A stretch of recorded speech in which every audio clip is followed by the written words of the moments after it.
Hello guys, depth queen स्वागत करती है अपने डार्क डेप्थ वर्ल्ड में। और आज जिस मूवी के बारे में मैं बात करने वाली हूँ वो मूवी का नाम है दुश्मन।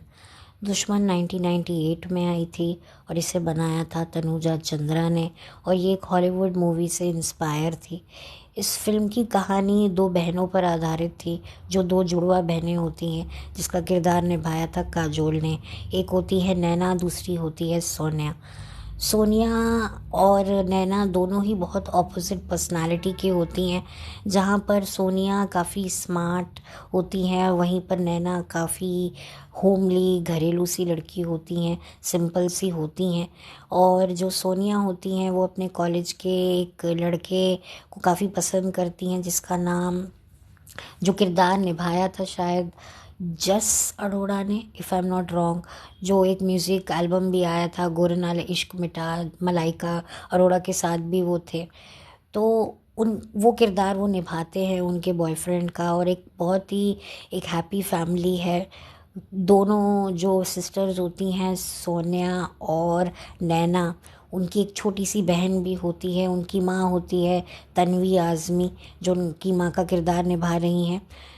तो ये खुशहाल परिवार होता है, लेकिन इस परिवार को ग्रहण लगाने के लिए एक शख्स आ जाता है, जिसका किरदार का नाम होता है गोकुल, जिसे निभाया है आशुतोष राणा ने, जो एक साइको होता है। और उसको जो है नैना को लेकर एक ऑब्सेशन होता है। लेकिन होता ये है कि नैना तो उसे नहीं मिलती है, उसे मिल जाती है सोनिया, और वो जो है सोनिया के साथ ही दुष्कर्म करके उसे मार देता है। और उसे मारने के बाद जो है वो फरार हो जाता है। वो पकड़ा भी जाता है, लेकिन किसी तरीके से वो अपने आप को बचा लेता है गवाहियाँ बदल कर। ये आप इस फिल्म में देखेंगे।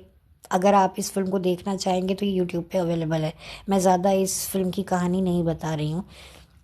वो आप देख सकते हैं कि वो कैसे अपने आप को बचा लेता है।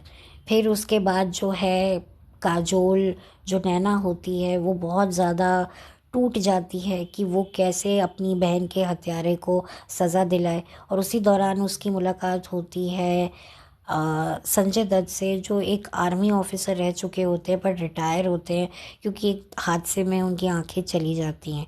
वो कहीं ना कहीं जो हैं नैना को पसंद भी करने लगते हैं, साथ ही उनको ट्रेन करते हैं, जिससे वो सेल्फ डिफेंस सीख सकें और अपने आप को प्रोटेक्ट कर सकें। क्योंकि जो साइको किलर होता है वो कहीं ना कहीं अब नैना के पीछे भी है, क्योंकि उसे पसंद तो नैना होती है, लेकिन उसके हाथ में आ जाती है सोनिया। तो उसको सोनिया के साथ तो उसको जो करना होता है वो कर चुका होता है, लेकिन उसको नैना को भी नहीं छोड़ना होता है। तो बस यही इसी कहानी के आसपास जो है फिल्म आगे बढ़ती जाती है, और काफ़ी इसमें रोमांचक मोड़ हैं। अगर आप इस मूवी को देखना चाहेंगे तो आप देख सकते हैं। मैंने इस कहानी को इसीलिए भी चुना क्योंकि ये कहानी अपने आप में एक विमेन एम्पावरमेंट को रिप्रेजेंट भी कर रही थी। क्योंकि आप देख सकते हैं कि अभी हाल ही में जो कोलकाता में जो हादसा हुआ, आप देख सकते हैं कि कहानी जो है वहीं की वहीं है। इतने साल, 26 साल पहले भी एक बहुत बड़ा मसला होता था महिलाओं की सुरक्षा का। आज तो उससे भी ज़्यादा बड़ा मसला बन चुका है। तो महिलाओं को अपनी सुरक्षा के बारे में खुद ही सोचना होगा। ये फिल्म उसी मैसेज को जो है कन्वे करती है। यही मैसेज जो है वो दे रही है ये फिल्म, इसीलिए मैंने इस फिल्म को चुना। दूसरा, इस फिल्म को चुनने का एक दूसरा सबसे बड़ा कारण था, इस फिल्म में बहुत खतरनाक खतरनाक एक्टिंग हुई हुई है। चाहे वो काजोल की हो, चाहे वो आशुतोष राणा की हो। भले ही आशुतोष राणा इस फिल्म में जो थे विलन थे, लेकिन कहीं ना कहीं वो इस फिल्म में एक स्टार थे। क्योंकि कहते हैं ना, विलन अगर मजबूत नहीं हो तो हीरो हीरो नहीं लगता है। काजोल का अगर परफॉर्मेंस उठा है तो उसका सबसे बड़ा रीज़न रहा है इस मूवी का विलन, जो थे आशुतोष राणा। आशुतोष राणा ने एक तरीके से ऐसे मर्दों को एक चेहरा दे दिया था जो महिलाओं के लिए गंदी सोच रखते हैं। मतलब अगर कोई, जैसे कि आज भी अगर हम ऐसी खबरें पढ़ते हैं कि किसी महिला के साथ गलत हुआ, एक आदमी ने महिला के साथ गलत किया, तो उस अनजाने चेहरे को हम आशुतोष राणा का चेहरा बड़ी आसानी से उसमें डाल सकते हैं, क्योंकि आशुतोष राणा ने इतनी खतरनाक एक्टिंग करी थी कि उनका कोई मुकाबला नहीं कर सकता। आज भी इस तरह के रोल करना कि मतलब देखकर ही आप डर भी रहे हो, आपको गुस्सा भी आ रहा है, और आप देखकर भी आप हेल्पलेस फील कर रहे हो। मतलब जो फीमेल ऑडियंस है वो डेफिनेटली, मुझे नहीं लगता होगा कि जिसने ये फिल्म देखी होगी, आज तो खैर बात अलग है, लेकिन उस वक्त जिस भी महिला ने ये फिल्म देखी होगी उसको रात को नींद तो आई नहीं होगी, क्योंकि इतना ज़बरदस्त परफॉर्मेंस दिया था आशुतोष राणा ने। आशुतोष राणा 90s के दशक में काफ़ी सीरियल्स में और फिल्मों में आते थे, लेकिन उनको जो सबसे बड़ी पहचान इस फिल्म से मिली, और इस फिल्म के लिए उनको film fair award best villain का भी मिला, जो कि वो डिज़र्व करते थे, क्योंकि इतनी ख़तरनाक एक्टिंग थी। कहते हैं ना कि वो एक्टिंग ही क्या, जो पता चल जाए कि वो एक्टिंग है। तो वाकई जब दर्शक डरने लगें एक किरदार को देखकर, तो आप समझ जाइए। और कोई ऐसा कोई मास्क या बड़े बड़े नाखून या कोई दांत या कोई ऐसी कोई गेटअप भी नहीं किया है। नॉर्मल गेटअप में भी अपनी परफॉर्मेंस से पब्लिक को डरा देना, ये काबिल तारीफ़ काम है। तो ये आशुतोष राणा ने किया था, और इसी वजह से जो है काजोल का काम निकल कर आया। तो ये भी एक कारण था कि एक ज़बरदस्त विलन जो है वो आया था उस दौर में, जिसने मतलब वाकई बहुत से लोगों को सोचने पर मजबूर कर दिया था। तो डेफिनेटली आशुतोष राणा ने एक बेहतरीन काम किया है, और संजय दत्त भी अपने किरदार के साथ इंसाफ किया। उन्होंने उनको जो एक गंभीर किस्म का जो किरदार मिला था, उन्होंने बहुत अच्छे से निभाया। अच्छा, इस फिल्म की जो तीसरी बड़ी रीज़न है जिसकी वजह से मैंने इस फिल्म के बारे में बात करना ज़रूरी समझा, इस फिल्म का एक गाना, चिट्ठी ना कोई संदेश ना जाने कौन सा देश जहाँ तुम चले गए, ये गाना भी एक बहुत बड़ा, मैं कहूँगी, इस फिल्म का तीसरा हीरो था। क्योंकि ये गाना आज भी 26 साल हो गए हैं इस मूवी को रिलीज़ हुए हुए, लेकिन ये गाना जब बजता है ना, तो इतने दिल में एक अलग तरीके का एक दर्द होता है, एक अलग तरीके की जो फील उस वक्त होती थी उस गाने को सुन के, वो आज 26 साल बाद भी वैसी ही होती है। आनंद बख्शी साहब ने जो गाना लिखा है, वो इतना डीप गाना लिखा है कि अक्सर हमारे घर में कोई हमारा अपना होता है, बाहर जाता है काम करने के लिए, तो पहले तो खैर, अब तो मोबाइल है, वीडियो कॉल है, बहुत इजी हो गया है कांटेक्ट करना। बट पहले तो चिट्ठियाँ लिखते थे, कार्ड्स भेजते थे, पोस्ट कार्ड भेजते थे, तो एक उम्मीद रहती थी, हाँ भाई साल 2 साल में छुट्टी लेकर घर आएगा। लेकिन जब इंसान को इस दुनिया से चला जाता है, तो वो ऐसे देश चला जाता है ना, कि जहाँ से ना वो कोई चिट्ठी लिख सकता है, ना हम उसे लिख सकते हैं, ना कोई टेलीफोन कर सकता है, और ना ही उसके आने की कोई उम्मीद होती है।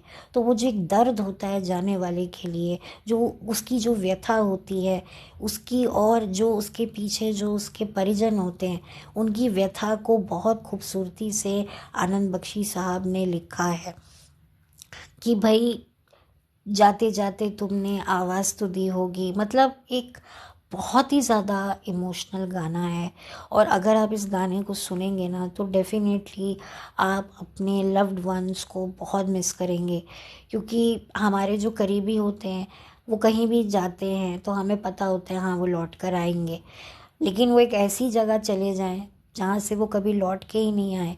वो क्या, उनकी आवाज़, उनकी खोज खबर, मतलब कि कुछ भी ना आए, और ज़िंदगी भर के लिए वो चला जाए शख्स, तो आपको कैसा लगेगा। तो जो एक वो मौत होती है ना, वो ऐसी होती है कि वो आपके अपने को ऐसी जगह पे ले जाती है कि जहाँ पर आपको उसके बारे में कुछ नहीं पता होता। तो ये जो गाना लिखा है वो बड़ा ही, मुझे लगता है कि आनंद बख्शी साहब ने, जैसे कि इतनी मतलब एक एग्जैक्ट वो फीलिंग होती है। हमें अक्सर जो होता है हमारे लव्ड वंस से बिछड़ने का जो दुख ये इसी वजह से भी होता है कि अब हम कभी उन्हें देख नहीं पाएंगे।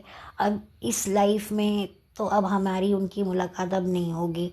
बहुत सारे ऐसे लोग होंगे आप लोगों की ज़िंदगी में जिनको आप मिस करते होंगे, जिनकी बातों को, जिनकी डांट को, जिनकी हंसी को, जिनके छोटे छोटे खुशियों को आप मिस करते होंगे, लेकिन अब आपको पता ही नहीं कि वो कहाँ है, वो कहाँ चले गए। तो ये बहुत ही उस फीलिंग को बहुत ही अच्छे से लिखा गया है और उत्तम सिंह जी ने बहुत अच्छे से इसका संगीत दिया है। ये सबसे बेस्ट मैं कहूँगी गाना था जो मुझे बहुत ही ज़्यादा उस वक्त भी पसंद आया था और आज भी मैं इसको सुनती हूँ तो मुझे वही फीलिंग आती है। और मैं चाहूँगी अगर मुझे मौका मिलेगा तो मैं इस गाने का, स्पेसिफ़िकली इस गाने का लिंक डिस्क्रिप्शन बॉक्स में ज़रूर डालूँगी क्योंकि मुझे ये गाना बहुत ही पसंद है। एंड आई होप कि जितने भी लोग होंगे जिन्होंने ये फ़िल्म देखी है या ये गाना सुना है वो लोग भी इस गाने को ज़रूर पसंद करेंगे और मेरी बात से भी एग्री करेंगे। तो ओवरऑल ये मूवी थी और इस मूवी ने एक डिसेंट बिजनेस किया था। बट अनफॉर्चुनेटली काजोल को जो है इसके लिए बेस्ट एक्ट्रेस का अवार्ड नहीं मिला। काजोल को मिला था कुछ कुछ होता है के लिए, जो मुझे लगता है कि अगर वो इस मूवी के लिए काजोल को अवार्ड देते तो मुझे ज़्यादा खुशी होती क्योंकि इसमें जो बहुत ही कठिन किरदार जो है वो काजोल ने निभाया है। हालांकि सन 2001 में काजोल की एक और फिल्म आई थी कुछ कुछ खट्टी कुछ कुछ मीठी, जिसमें उन्होंने अगेन डबल रोल प्ले किया था, लेकिन वो एक बहुत ही अलग कहानी थी, वो एक मसाला फिल्म थी।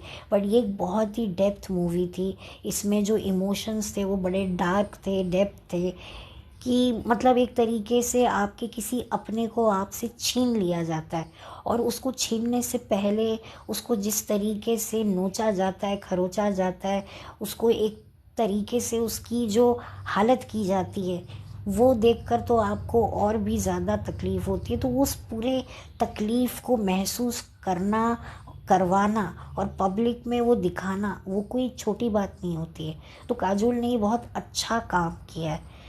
तो मैं तो काजोल को इसको काजोल का बेस्ट परफॉर्मेंस मानती हूँ और उनके करियर की बेस्ट फिल्म भी मानती हूँ। वो मानती हैं नहीं मानती हैं वो मुझे नहीं पता, और आप कितना मानते हैं आप लोग ज़रूर बताइएगा और आप लोग अपने एक्सपीरियंस ज़रूर शेयर कीजिएगा कि आपको ये मूवी कैसी लगी थी।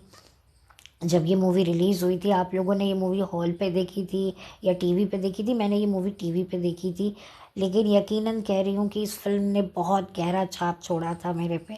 तो यही छाप छोड़ा था कि मैं आज भी इस फिल्म के बारे में आप लोगों से बात कर रही हूँ। तो जाहिर सी बात है कि इस फिल्म ने कुछ तो एक मैसेज दिया होगा।